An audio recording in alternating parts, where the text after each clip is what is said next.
Good morning, everybody. Good morning from Atlanta, Georgia.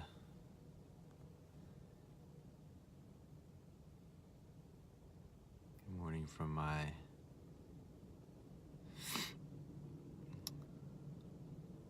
the now, from the right here and the right now. Thank you all for sharing this moment with me. When you're entering, you can share where you're from. Hi, Kathy. I'm just down the street from you. Be back at the house soon. Welcome, Debbie. Thanks for being here. Let's start with a little opening meditation. Give people a chance to gather and come together. Let's take a deep breath. Inhale. Exhale. Welcome, Tracy. Welcome, Mandy. Inhale. Welcome, Grace. Exhale. One thing I've learned to do doing Facebook Live so long is meditate and greet people as they come in at the same time. It's quite a trick, but it's totally possible. Inhale. Exhale. I used to close my eyes while I meditated, while I do these Facebook Lives. Welcome, Christina and Maria. And then open my eyes, and then all these things have happened that I wasn't aware of that needed to be tended to as facilitator. So it's a great exploration into this question: can meditation be your life and your life be meditation?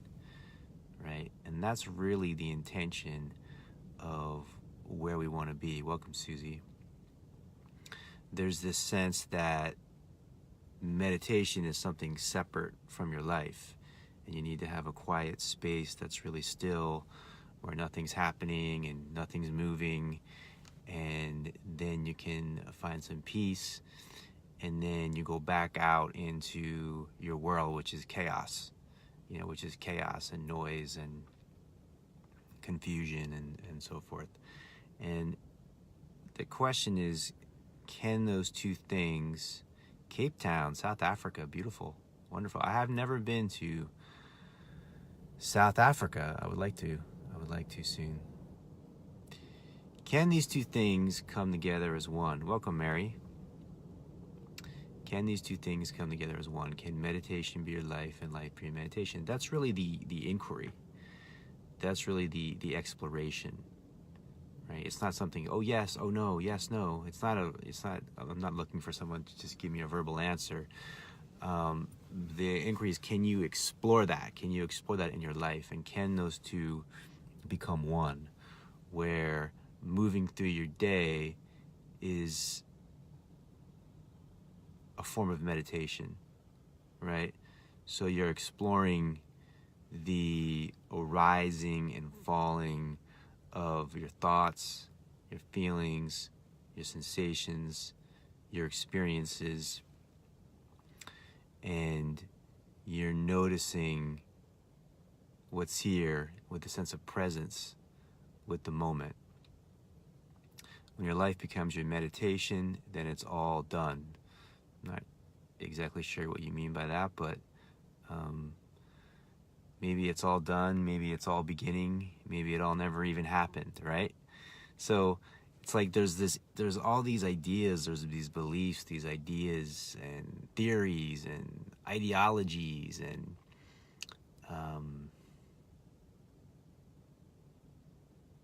constructs that we have about life. And when we start to look closer with a deeper level of presence and a deeper level of awareness and alertness and relaxed attentiveness in this moment right now, what do we discover?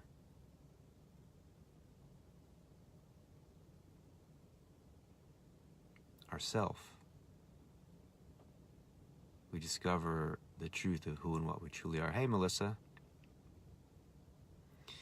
Yeah, we fully understand that we are one, yes. We discover the truth of ourselves. And the truth of who we are is always and ever present in this moment, right now. It's never anywhere else. In fact, there is nowhere else, and there's only right now. There is no other now. Could there ever be another now than the now? Could there ever be a not now, an unnow? Is there anything that's, are you ever not actually in this moment? Could you ever not be in the now? Right? You cannot have your full awareness. You cannot, it's possible, you cannot be fully available. And that's really what this practice, if you want to use that term, is all about. Welcome, Cheryl. It's about being fully available to the now. Because the now is fully available to you. One of the things I often have said on here is God is always available. God is always available. The only question is, are you available? Right? Because if God wasn't available, then it wouldn't be God. Right? If there was a sense of, well, you know, I'm kind of busy, I got a lot going on, I'm a little stressed out, you know, maybe I'll be there for you in a few weeks. No, God is always available. The only question is, are you available? And the only time and place to be available, welcome Agata, is now. The only time to be available, to be fully, wholly, completely available to God is right now. Is right now. And always right now. So there's no time to wait. You know, hello Monique. This is the moment. This is always the moment. You can say, the mind can create all kinds of strategies about, you know, awakening and enlightenment and God and self-realization. And those things are figments of the imagination, right? You're creating an idea of yourself and projecting it into the future and what's going to happen in the future and how it can't happen now because of all the reasons that you've invented why it can't happen now and it won't happen now. But there's only right now, right? There's only ever now. Past, present, and future is all one. You come from the infinity, you manifest the present, and you are creating the future, says Annabella Cora. Correct. That's what I'm saying. Everything is interconnected and interrelated. The thing that's fascinating is that, thanks Cynthia, Cynthia says, staying connected to our source is the way for me. I enjoy being with those who enjoy the discipline and knowing. What throws me off sometimes are those who are not fully loving themselves and creating drama as a result. I send love to them on their path, but may not want to hang out. Or as I sometimes say, I love you and I don't want to sleep next to you.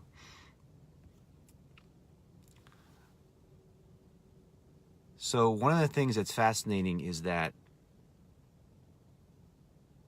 thank you, Darlene, is that we can all kind of grasp that we create our future, right? That's kind of like that's sort of a basic understanding. Like, hey, let's make a date for 6 o'clock tonight, right? Okay, yeah, let's do that. So we're creating our future, right? So the thing that's harder to grasp, it's kind of next Jedi level, is that not only are we creating our future, but we're also creating and recreating our past. Now that's an amazing realization, right? Because it seems like that's something that happened before, right? So how could you recreate your past? How could you create your past or recreate your past? The way you create your future or recreate your future. But when you realize that everything is happening now, everything is happening now. So your future is just an idea in your mind, and your past is also just an idea in your mind. Or shall we say, your future is a story medicine, exactly. Your future is a story in your mind, and your past is also a story in your mind. And the future story in your mind and the past story in your mind are interrelated, interconnected. In other words, in order to change the story of your future, you're going to have to change the story of your past. And in order to change the story of your past, you're going to change the story of your future, right? So it's this interconnected web, right? So the whole thing is just this, in fact, the entire universe, from my perception, is not made of atoms, it's made of stories.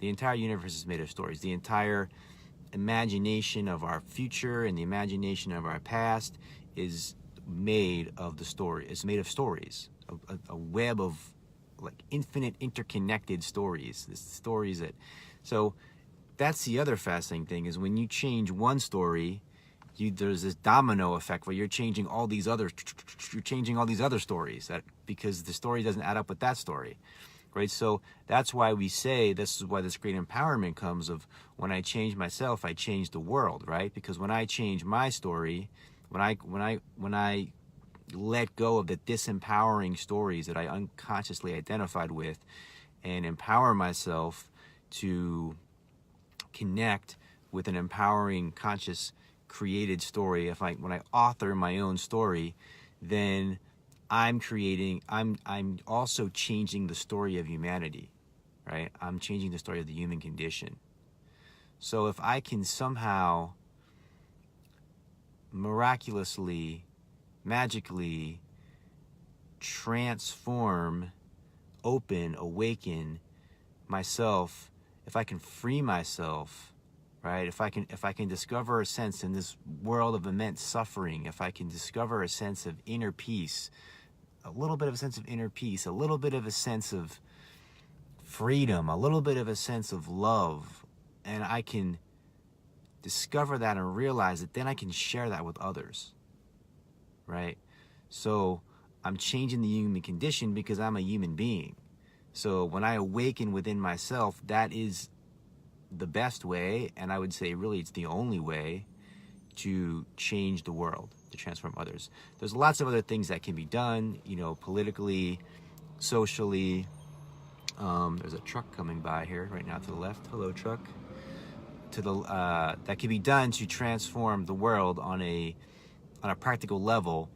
But if you don't have this opening of consciousness from a place of peace and freedom and love inside, then there's not deep-rooted transformation that's going to happen. For example, you could be, I recall back in the day, this is around the war, time of the war in Iraq, I went to a couple protests against the war. Notice the languaging. We're against the war. So out in the street, people have signs. They're going around. They're yelling. They're screaming. And what I noticed was people were very angry, very angry, and created a sense of divisiveness, a sense of separation, a sense of the enemy, right? We're the good people, they're the bad people, we hate them, right? So you may think that you're against the war, but you're actually creating more war, right? There's a saying, what you resist persists, right? So there's a war inside myself. If there's a war inside myself, I'm creating war outside myself. And I'll find people to be at war against. I'll always find someone to be at war against. Some group, some race, some ethnicity, some political organization, some political party, some community, of course, my father, my mother, those are always excellent targets. My ex-husband, my ex-wife, we always find someone to be at war against. We can always find someone to perpetuate this war, right? Your vibe attracts your tribe, says Susie. Yeah, So if we really want to have peace in the world, then we come to a place of peace inside ourselves. We come to a place of peace inside ourselves. And that's the journey. And we come to a place of peace inside ourselves, and we come to a place of peace with all the parts of ourselves, then we can be at peace with everyone else. We can be at peace with the world, because the world is just a reflection of all the parts of ourselves. And then when we're at peace with the world and we're at peace with ourselves, then we offer that peace to the world. Same thing with freedom, same thing with love, same thing with joy, same thing with empowerment, right? And all these things are interconnected, interrelated. And the root of all of them is knowing and realizing who you really are, noticing and realizing who you really are. And it opens up this space to share that. To share that, which is this, with the world. Freely. It's like your energy is freed up and available. How? Through being present. That's the key, through being present in this moment. So when you, whoever you think you are available and present in this moment, then you are available and present to God, and God is always available and present to you. So now it's like two open windows, right? There's like this open infinite window, and you are a window that's open to infinite. And then when God is open and available to you, which God is always open and available to you, and you become open and available to God, when? When do you become open and available to God? Now. Only now, and only ever right now. Only ever in this moment. You become open and available to God, then you recognize and realize that you and God are one, right? You're the same. You're the same, of the same essence. And then you become one with the universal, what I call it the universal. When I say God, it's just, there could be different words you can use, right? We're talking about something that cannot be defined or conceptualized by the mind. We're talking about something that's beyond understanding. So if you think I'm talking about, I know some of you are new, if you think I'm talking about some like guy in the sky or something, that's totally not what I'm talking about. Talking about something that's beyond conceptual understanding. The universal creative intelligence is the closest phrase I've come to pointing out what I'm talking about. The universal creative intelligence, right? So you become one with the universal creative intelligence when you become an open, clear channel in this moment for this intelligence, this spirit to move through you. And this universal creative intelligence is the storyteller. This universal creative intelligence is the storyteller.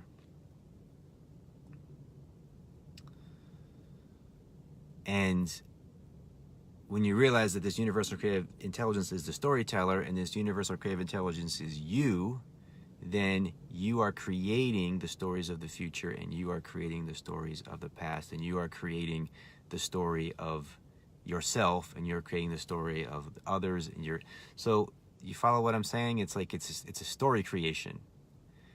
And who's the creator of the story? It would have to be you, because there is no one else. Meaning, if you recognize that there's this universal creative intelligence that is the essence of all things, right? There's only one creative intelligence. There's only one divine intelligence. There's one God, right? And it's in all things, right? Most of you have this is pretty basic understanding. So most of you realize that there's this divine intelligence. It's in all things, meaning it's in the trees, it's in the polar bear, it's in the sun, it's in the clouds, it's in your neighbor, it's in you, right? It's in the bumblebees, it's in the flowers, it's in all things, and it's in you. So if you recognize and realize that, then there really is no power outside of you. Because whatever power you see outside of you is also in you. So the sense of you and something else collapses. And you recognize that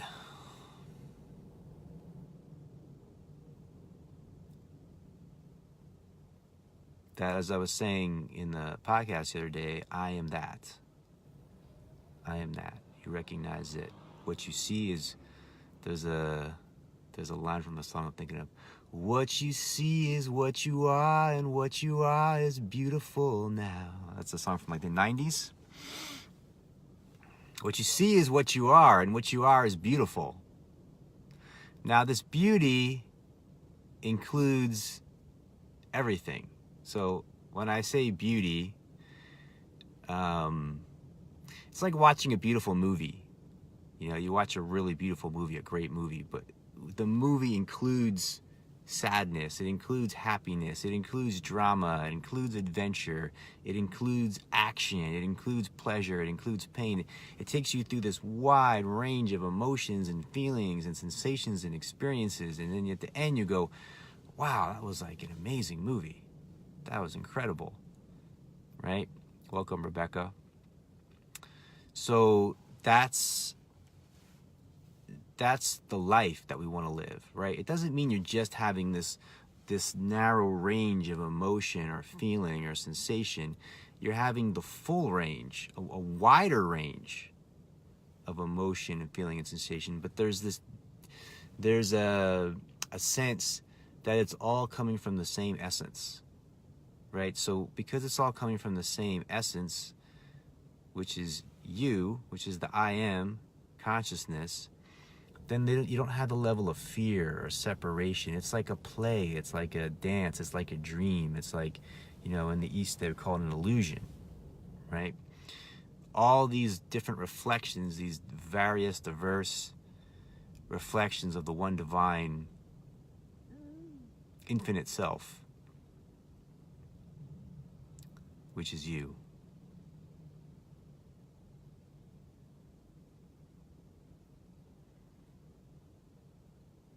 And that was our meditation, for those of you who've been following from the beginning. Meditation and life as one. Life is meditation, meditation is life. If you have any questions or comments, or you want to tag a friend, this is a moment to delve in and share anything you'd like to share. Meanwhile, I'll let you know that I'm feeling called to be engaged here more frequently, so I'm excited about that. I'm excited to share that with you right now. I've been coming through like once a week average, maybe once every 2 weeks, but we're gonna pick it up. We're gonna take it to another level, and I'm not gonna commit to an exact frequency at this moment. Maybe next moment, in the next session I will. But yeah, I'm feeling called to just come on here, and just, these spaces are really important. These are really valuable spaces for us right now. And it's pretty easy to do, actually. It seems like it's a complicated thing, but it's actually not. It's just kind of pushing a couple buttons and being authentic and being present and being genuine to the moment. And when we're authentic and genuine to the moment, that's when the magic and the miracles arise. Let me tell you about a couple other things that are happening quickly.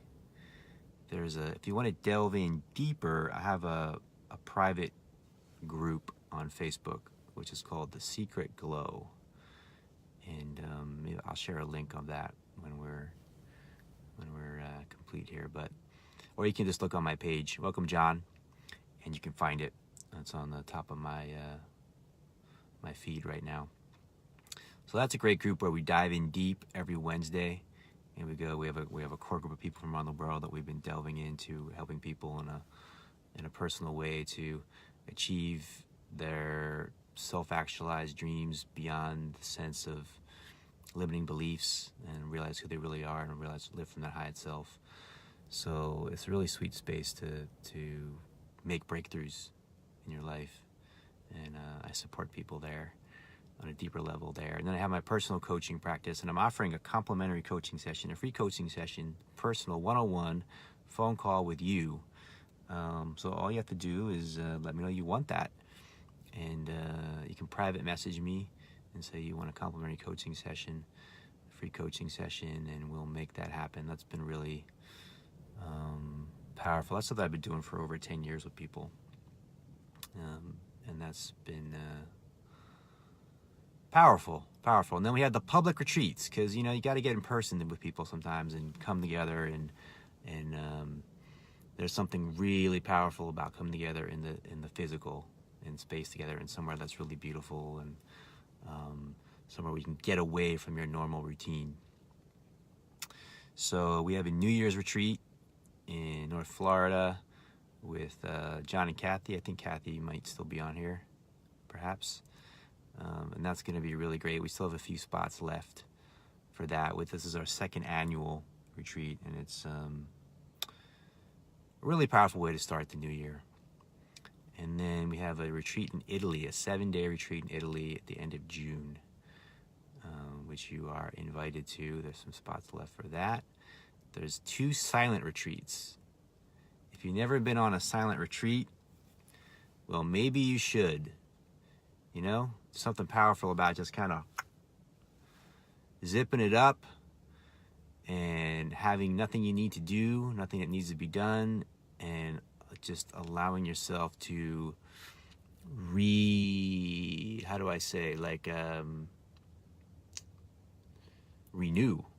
allowing yourself to renew, to regenerate into something new. So we're going to do that in Thailand in January, and another one in Florida in March. So that's some of what's happening. Share what's happening for you. Let me know what's happening for you, what's happening in your life. Any questions you have at any time, you can always feel free to ask, and I can answer them in future episodes here.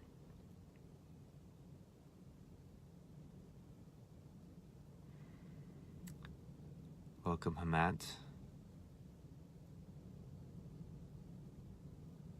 Thanks for the hearts and your presence.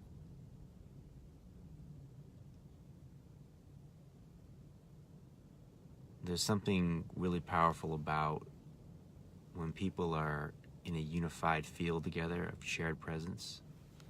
There's a tremendous level of healing and transformation and opening and awakening and inspiration that takes place, and you're a part of that right now. So much gratitude and appreciation for you for co-creating this moment, this space right now. Let's just sit in meditation, in quiet meditation for a minute or so. Just allow all this energy that's opened up to open up further, to say yes to more, to receive more.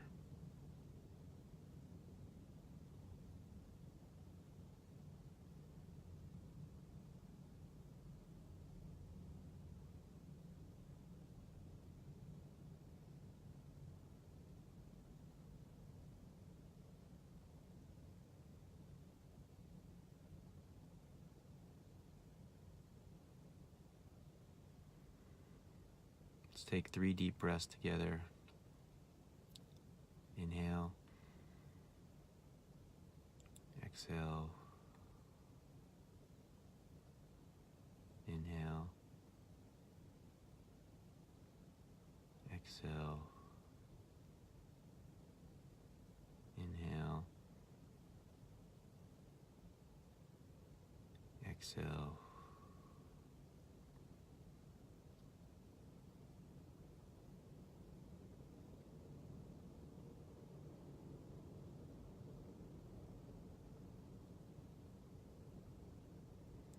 Just take a moment to look around the space.